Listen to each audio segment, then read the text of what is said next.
Bismillahirrahmanirrahim. Assalamualaikum warahmatullahi wabarakatuh. Alhamdulillahirabbil alamin. Wassalatu wassalamu ala asyrafil anbiya'i wal mursalin sayyidina Muhammadin wa ala alihi washabbihi ajma'in, amma ba'd. Pertama-tama, kami mengucapkan terima kasih kepada Bapak Fazrul Sandi Purnomo selaku dosen mata kuliah penelitian tindakan kelas yang telah memberikan kami kesempatan untuk mempresentasikan hasil diskusi kami.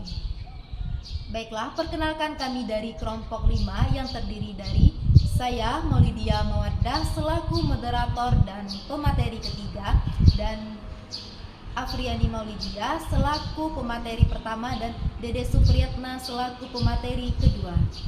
Baiklah, kepada pemateri pertama dipersilakan. Materi yang pertama yaitu pengertian dan manfaat merancang tindakan. Yang pertama, pengertian merancang tindakan. Rancangan penelitian disebut juga rancang bangun penelitian. Diartikan sebagai rencana dan struktur penelitian yang disusun sedemikian rupa sehingga peneliti akan dapat memperoleh jawaban atas pertanyaan-pertanyaan penelitian. Kemudian dalam konteks penelitian tindakan kelas PTK, perancangan tindakan adalah proses merumuskan dan mempersiapkan langkah-langkah konkret yang akan dilakukan untuk mengatasi masalah yang diidentifikasi dalam kelas. Ini melibatkan penetapan tujuan, pemilihan strategi pembelajaran, dan perencanaan kegiatan yang akan diimplementasikan dalam siklus PTK. Perencanaan tindakan dalam PTK memiliki beberapa aspek penting, yaitu yang pertama, identifikasi masalah. Perencanaan tindakan dimulai dengan mengidentifikasi masalah yang dialami siswa di kelas, seperti rendahnya hasil belajar, kurangnya motivasi, atau kesulitan memahami materi. Yang kedua, analisis masalah. Setelah masalah diidentifikasi, analisis dilakukan untuk memahami akar penyebabnya dan menentukan tindakan yang paling tepat untuk mengatasi masalah tersebut. Yang ketiga, penyusunan rencana. Rencana tindakan disusun dengan mempertimbangkan tujuan, metode, media pembelajaran, dan sumber daya yang bersedia. Yang keempat, pelaksanaan tindakan. Tindakan yang telah direncanakan kemudian dilaksanakan di kelas dengan memperhatikan kondisi dan karakteristik siswa. Yang kelima, pengamatan dan evaluasi. Selama pelaksanaan tindakan, guru melakukan pengamatan dan evaluasi untuk melihat efektivitas tindakan dan mengidentifikasi hal-hal yang perlu disesuaikan. Yang keenam, refleksi dan perbaikan. Hasil pengamatan dan evaluasi menjadi dasar untuk melakukan refleksi dan perbaikan tindakan dalam siklus selanjutnya. Kemudian yang kedua, materi manfaat rancangan PTK. Penelitian tindakan kelas atau PTK merupakan suatu metode pemecahan masalah yang dilakukan secara terstruktur dan bertahap. Langkah awal dalam pelaksanaan PTK adalah merancang atau menyusun rencana penelitian. Dalam konteks PTK, perencanaan merupakan tahap di mana peneliti menetapkan fokus permasalahan dan tindakan yang akan diambil sebagai solusi. Merancang perencanaan yang matang memberikan berbagai manfaat, yaitu yang pertama, perencanaan yang baik membantu peneliti lebih tepat dalam mengidentifikasi dan memusatkan perhatian pada permasalahan utama. Yang kedua, perencanaan yang matang juga mempermudah peneliti dalam merumuskan langkah atau tindakan yang tepat. Yang ketiga, melalui tahap perencanaan, peneliti dapat memperkirakan berbagai kemungkinan yang dapat terjadi selama pelaksanaan tindakan sehingga langkah antisipatif dapat disiapkan sejak awal. Kemudian yang keempat, perencanaan memungkinkan peneliti untuk menentukan kebutuhan pendukung pelaksanaan tindakan serta cara memenuhinya. Kemudian yang kelima, perencanaan yang matang juga membantu peneliti menetapkan instrumen penelitian atau alat pengumpul data serta teknik analisis yang akan digunakan. Baik, di sini saya ingin melanjutkan materi yang telah disampaikan oleh rekan kami, yaitu langkah-langkah merancang tindakan. Baik, langsung saja. Langkah-langkah merancang tindakan adalah yang harus dilakukan oleh guru mencakup tujuan langkah utama, yaitu pertama, identifikasi masalah, 2. Analisis dan perumusan masalah, 3. Penyusunan rencana operasional, 4. Penyusunan rencana pelaksanaan pembelajaran atau layanan RPP, 5. Simulasi tindakan, 6. Pengembangan instrumen pengumpulan data, dan 7. Persiapan fasilitas atau sarana pendukung. Adapun hal-hal penting yang harus diperhatikan dalam menyusun rencana penelitian tindakan. Yang pertama, rumusan masalah atau pertanyaan penelitian. Rumusan masalah atau pertanyaan merupakan komponen utama dalam suatu penelitian. Setelah peneliti menetapkan tujuan dan fokus penelitian, langkah berikutnya yaitu menyusun pertanyaan atau rumusan masalah. Biasanya, rumusan ini terbentuk kalimat tanya atau jumlahnya disesuaikan dengan banyaknya tujuan penelitian. Setelah rumusan masalah disusun, peneliti perlu melanjutkan dengan melaksanakan tindakan sebagai dari proses penelitian untuk memperoleh jawaban atas pertanyaan yang telah diajukan. Hipotesis tindakan merupakan pernyataan awal yang berisi dugaan atau jawaban sementara terhadap permasalahan atau variabel yang diteliti dan perlu dibuktikan melalui proses ilmiah. Penyusunan hipotesis didasarkan pada kondisi nyata yang ditemukan oleh di lapangan. Dan idealnya hipotesis tersebut mencerminkan kondisi tersebut atau mewakili variabel yang diteliti secara objektif dan ilmiah. Kajian konseptual teori dalam sebuah peneliti berfungsi sebagai elemen utama yang menjelaskan hubungan antara variabel-variabel penelitian.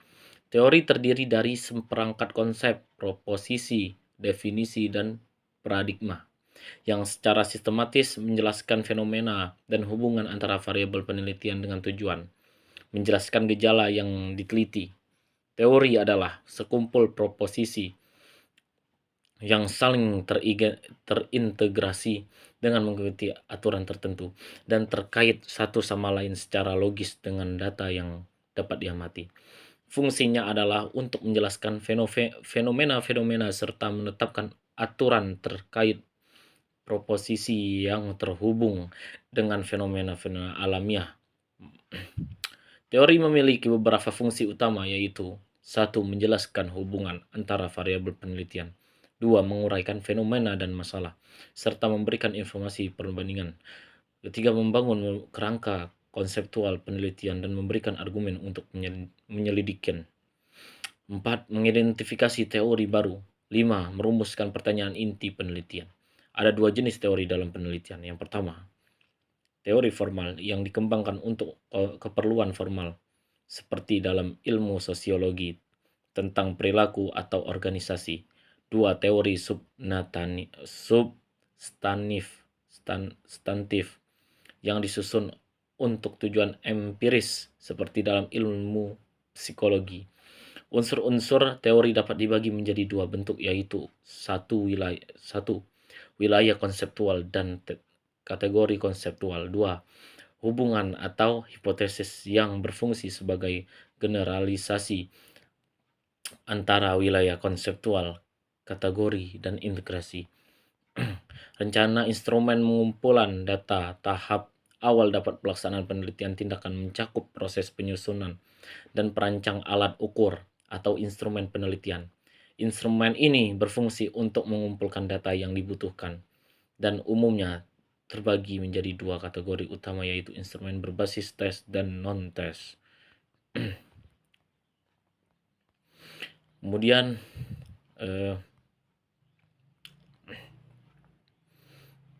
sebelum digunakan dalam penelitian, penting untuk memastikan bahwa instrumen tersebut telah memenuhi kriteria validitas, dan reliabilitas. Validitas menunjukkan selalu mana butir-butir dalam instrumen tersebut mampu mengukur apa yang harus diukur secara tepat dan sesuai. Baiklah, yang selanjutnya yaitu adalah model-model rancangan penelitian tindakan kelas. Nah, terdapat berbagai model yang dapat dijadikan acuan dalam merancang dan melakukan penelitian tindakan kelas.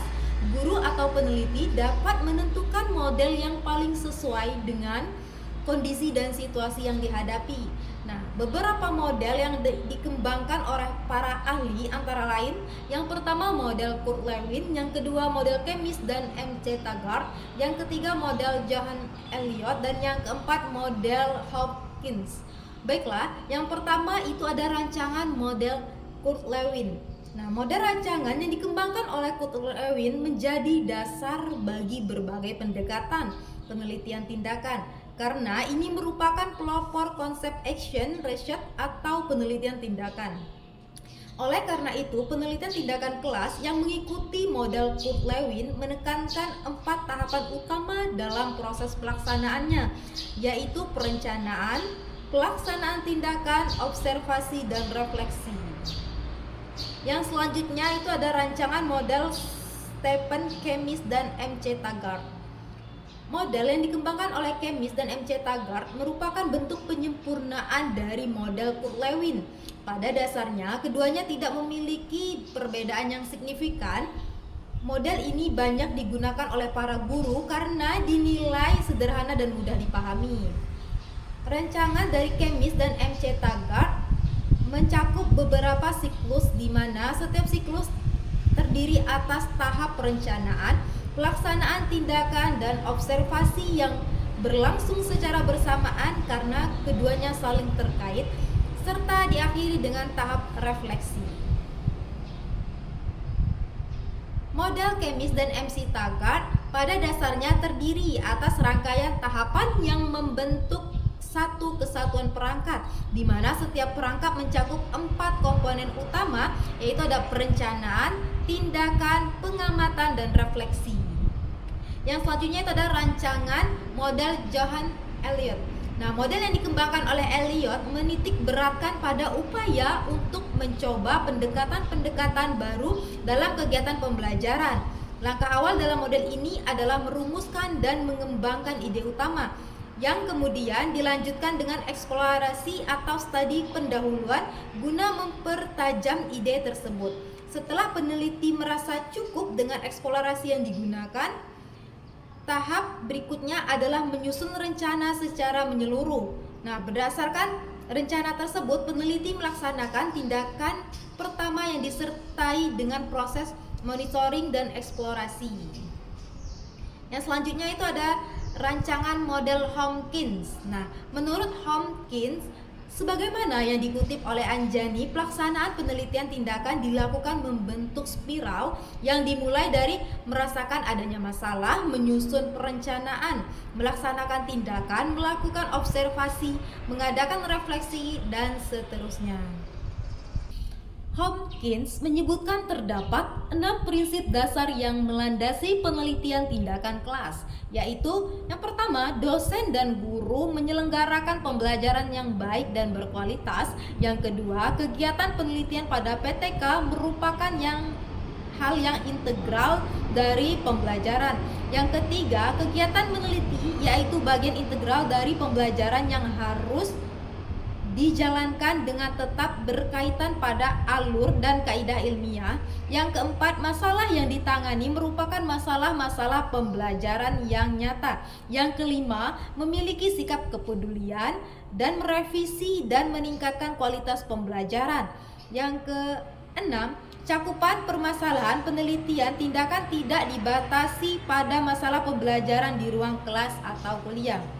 Nah, rancangan penelitian tindakan model Hopkins yaitu identifikasi masalah, menyusun perencanaan, melaksanakan tindakan, melakukan observasi, mengadakan refleksi, melakukan rencana ulang, melaksanakan tindakan, dan seterusnya.